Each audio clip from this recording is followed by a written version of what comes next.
नमस्कार, जय जोहार। साथियों, जागो पंच में आप सभी का हार्दिक स्वागत, अभिनंदन। साथियों, मैं एक बड़ी बेहतरीन बात जो इस समय आपके सामने प्रस्तुत करना चाहता हूं वो है कि हमारे समाज में देवी देवताओं का बहुत बड़ा महत्व है और इन्हीं देवी देवताओं की वजह से आज हमारा समाज अंधविश्वास और पाखंडों की वजह से घिरा हुआ है।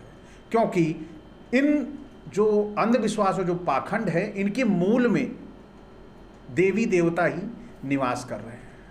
तो आखिर इन देवी देवताओं की वजह से कैसे है, ये तो आप वीडियो के अंत तक बने रहे, वहाँ पता चलेगा। लेकिन सबसे बड़ी बात मैं बताना चाहूँगा कि अभी मैंने कल का वीडियो बनाया था जिसमें मैंने बताया था कि दुर्गा का जन्म कैसे हुआ था। उनका जन्म नहीं हुआ था, उनको बनाया गया था। और वैसे ही आइए मैं यहाँ पर फिर एक बड़ी बेहतरीन पुस्तक लेके आया हूँ जिसका नाम है सृष्टि रचना।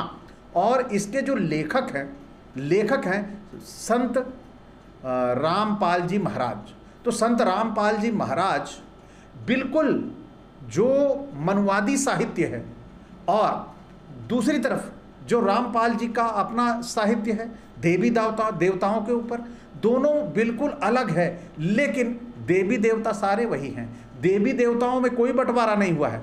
देवी देवता यथावत वही के वही हैं। तो आज पीछे आपने देखा दुर्गा का जन्म या उनका निर्माण हुआ था या उन्हें बनाया गया था, तो उसमें आपने देखा होगा कि उनको किस तरह बनाया गया था। लेकिन आज मैं यहाँ पर बता रहा हूँ इनके अनुसार जो सृष्टि रचना है, सृष्टि रचना में श्री दुर्गा देवी की उत्पत्ति कैसे हुई यह आपको पता चलेगा।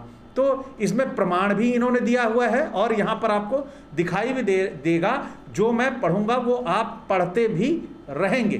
तो इसमें दिया हुआ है प्रमाण कबीर सागर अध्याय अनुराग सागर के पृष्ठ 20 ब्रैकेट में 144 से 22 यानी 146 तक।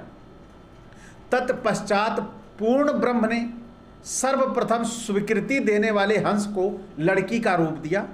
यानी जो ब्रह्म ने एक पहले हंस बनाया था, उस हंस को लड़की का रूप दिया, परंतु स्त्री इंद्री नहीं रची, यानी उसे लड़की का तो रूप दे दिया, लेकिन उसको जो लड़की का मेन पार्ट होता है यानी प्राइवेट पार्ट होता है वह नहीं रचा, वह दिया ही नहीं।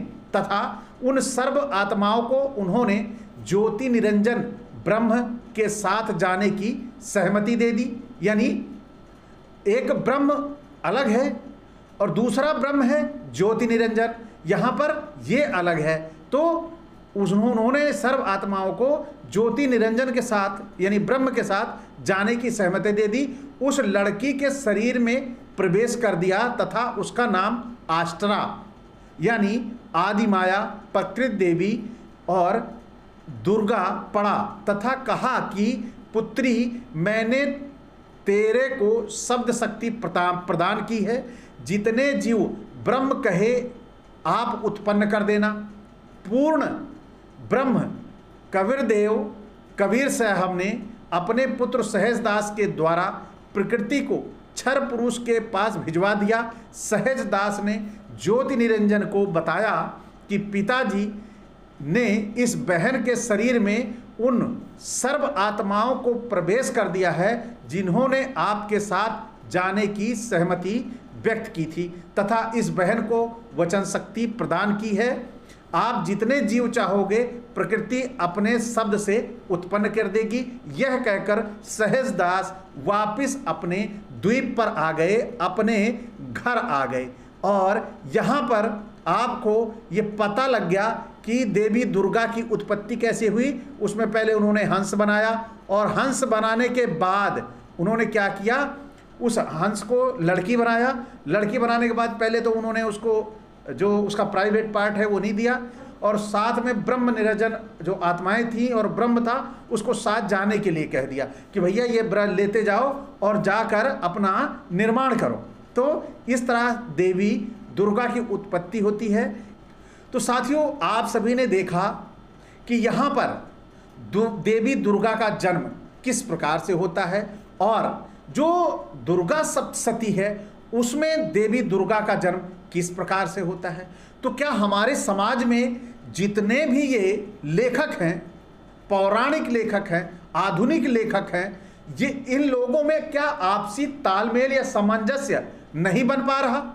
जैसे रामचरितमानस को लिखने के बाद तुलसीदास नहीं रहे और आज राम भद्राचार्य उसमें कमियां निकालते हैं और उनको बदलने के लिए कहते हैं कि वो ऐसे नहीं, ऐसे लिखा जाएगा। लेकिन वास्तव में वो जो तुलसीदास ने लिखा है वो तुलसीदास का है, लेकिन इनका अपना मत है, यानी आपस में एक मत नहीं है। इसी तरह संत रामपाल भी और दुर्गा सप्तशती के लेखक दोनों आपस में एक मत नहीं है, लेकिन बात दोनों किसकी कर रहे हैं, दुर्गा की बात कर रहे हैं।